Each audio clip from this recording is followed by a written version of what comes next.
No, I'm saying we could take the concept of it and turn it into something else for video. I could do like 100 layers of sarcasm, or 100 layers of self-aware jokes that aren't really funny anymore. Wait, the camera's rolling already? Hey, guess who's alone in his room again? News-ish. I don't know, UN time? Wonder Woman? I should have thought through the segment thing more before I just went with it. I'll own that. It's fine. Not doing this show forever anyways. The character Wonder Woman was appointed as an honorary UN ambassador, and while I recognize that it's purely symbolic and don't hate the idea at all, I still have to make jokes about it. Yeah, who's next? The Powerpuff Girls? Bunch of feminazis, this is dumb as shit. If you hate everything on Facebook so much, get off Facebook. I say America could learn a lot from this. More fake things in positions of power. Batman for Supreme Court Justice, Santa Claus for Postmaster General, and Tyga for Master of Commerce. I'm gonna say this kind of slow so that I can take in just every moment of it. Lesbian farmers time. It's gonna be a good one. Some show host of something, Rush Limbaugh, warned us of an oncoming storm, a potential Russian invasion of America's rural farmlands. Did I say Russians? Sorry, I meant lesbians. Actually, Rush Limbaugh meant lesbians when he went on a rant about how the apparent rising tide of lesbian farmers is an attack on America's last conservative bastion. Which is true, if gay people can't be Republicans. He also stated that, and I quote, "I never knew that lesbians wanted to get behind the horse and plow and start burrowing."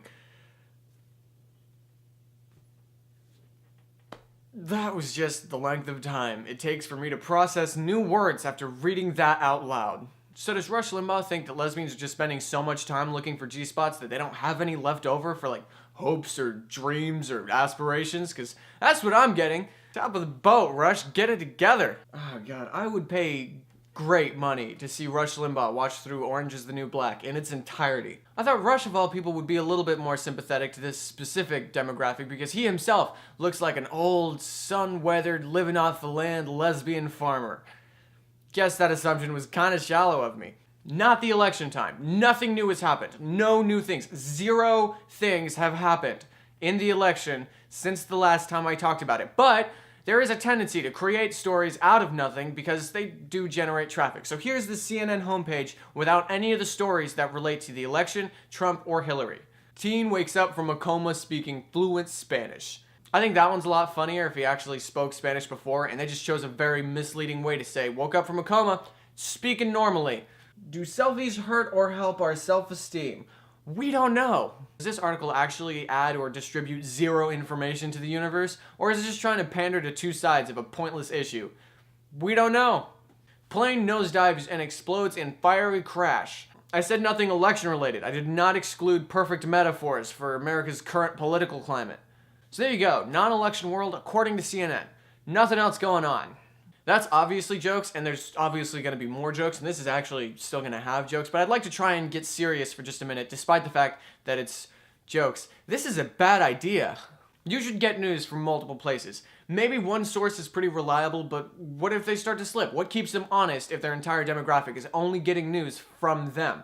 What if they miss something that would have mattered to you? The overcoverage of this election is a perfect example. If CNN was my only news source, I would have missed out on more than I didn't, including, but not limited to, updates on Mosul, Aleppo, the refugee crisis, and the post-Brexit state of the EU, along with an unidentified explosion in Japan, basically whatever didn't happen in America that day, along with a Chinese ban on erotic banana eating, a church in Germany that's eroding because of public urination, and at least one picture of a hamster wearing a sweater. If none of that matters to you, I don't know how to help you.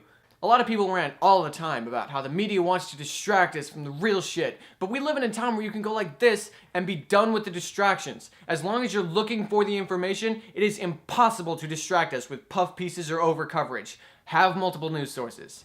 And don't count this one. This is a news show in the same way that Jeff Foxworthy is a comedian. Yeah, every now and then, but you can tell that it's not the priority. He has a joke about vaginas where he says the other stuff. If you're 40 and you can't say pussy, I don't think you're a comedian. If you're 50 and you can't say vagina, I don't think you're a human man. Whatever the fuck I want, Tom. I'm just gonna read some notes off my phone that I don't think ever made it into anything. Goldfish are the dollar store toy of animals. Write a diss track for Keemstar. The 5-second rule is bullshit. You heard it here first. Just wrote Robertson, Kentucky, and then question mark. Thanks for watching. I've been looking at news apps for about an hour a day for a while now. Starting to feel it. See you next time.